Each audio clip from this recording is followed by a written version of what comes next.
The United Nations was founded in the wake of two world wars and at the precipice of the Cold War, well before threats like cybercrimes and online hate speech emerged. Today, the world is facing new threats that would endanger 21st century progress, from the climate crisis to the dark side of the digital world. Questions have been raised as to whether the organization is still relevant today. It's true that there exist numerous international organizations in the world. While most other international organizations are designed as either regional groupings, such as the European Union and African Union, or as organizations dealing with issues in a particular field, such as NATO and APEC, the United Nations is a true global organization, representing almost all nations on Earth and involving all aspects of global affairs. Hence, many believe the UN's role is irreplaceable. The United Nations Charter has three main pillars: maintaining international peace and security, sustainable development, and human rights for all. These can be realized only through the United Nations, which is the universal organization established by whole world's people. The world needs the UN because it has helped prevent disputes from escalating into war. It has established an international legal system through treaties. The UN Charter is the foundation that governs relations among nations. Since the end of the Second World War and the birth of the United Nations, humanity hasn't seen another war on a global scale. Yet, peace is still a luxury to people in many parts of the world. Today, countries like Syria, Libya, Yemen, and Somalia are still ravaged by conflicts and wars. Achieving peace and stability for all remains an unfulfilled dream. To many, the international system shaped by the United Nations and its family of agencies has formed the bedrock of global relations and is central to peace and stability. The UN Security Council is still the best place for solutions to regional conflicts and wars. In search for a political solution to end the brutal conflict in Yemen, which has been dubbed the world's worst humanitarian crisis in the 21st century, the UN had successfully brokered talks between the government of Yemen and Houthi rebels, and the signing of the Stockholm Agreement in December 2018.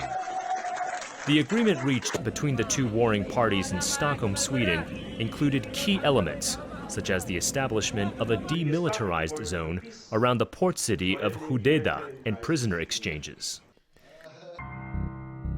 Between 2012 and 2020, the UN Security Council adopted 26 resolutions on Syria with regard to resolving the Syrian crisis. In December 2015, the UN Security Council adopted Resolution 2254 in an attempt to solve the Syrian crisis in a political manner.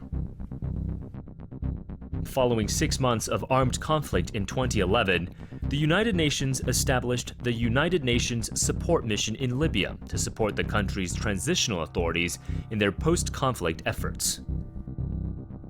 The mission, most recently renewed by Resolution 2486 in September 2019, is primarily tasked by the Security Council with supporting an inclusive Libyan political process. It's also mandated to conduct human rights monitoring, support key Libyan institutions and efforts to secure uncontrolled arms, the provision of essential services, and delivery of humanitarian assistance.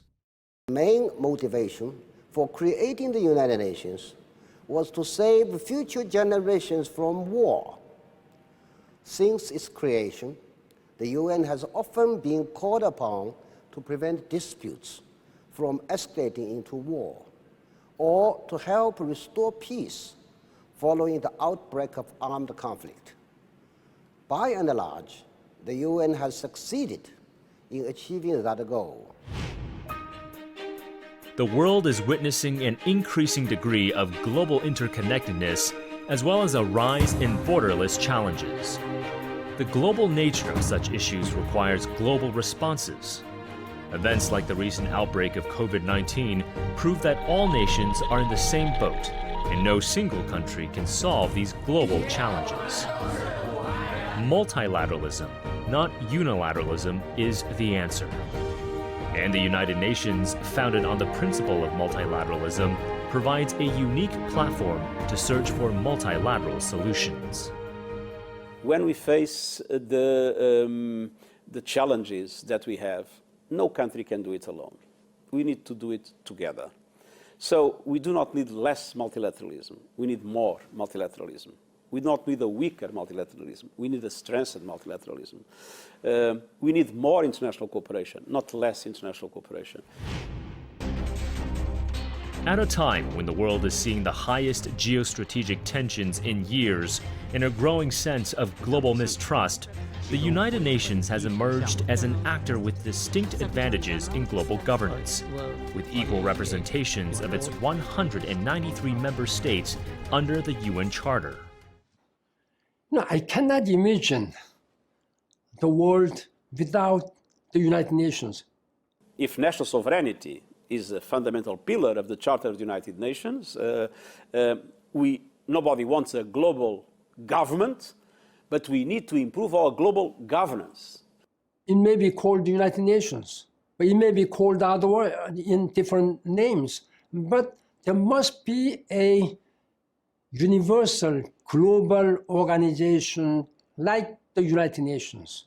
And the countries need to be able to share more of their strategies, of their objectives, of their responsibilities in order to be able to address these huge fragilities and challenges that we face. And my hope is that everywhere, in the US, in Europe, in Asia, everywhere, people will progressively understand this and recognize that this is the time for international organizations to be supported, and this is the time for multilateral cooperation to be strengthened. You are the defenders of real peace. You are the leaders who prove that no UN resolution. The United Nations is only as effective as the commitment of its member countries. As the organization celebrates its 75th anniversary, its future will depend on the political will and the support for cooperation of its member states. 中国将始终做多边主义的践行者，积极参与全球治理体系改革和建设，坚定维护以联合国为核心的国际体系，坚定维护以国际法为基础的国际秩序，坚定维护联合国在国际事务中的核心作用。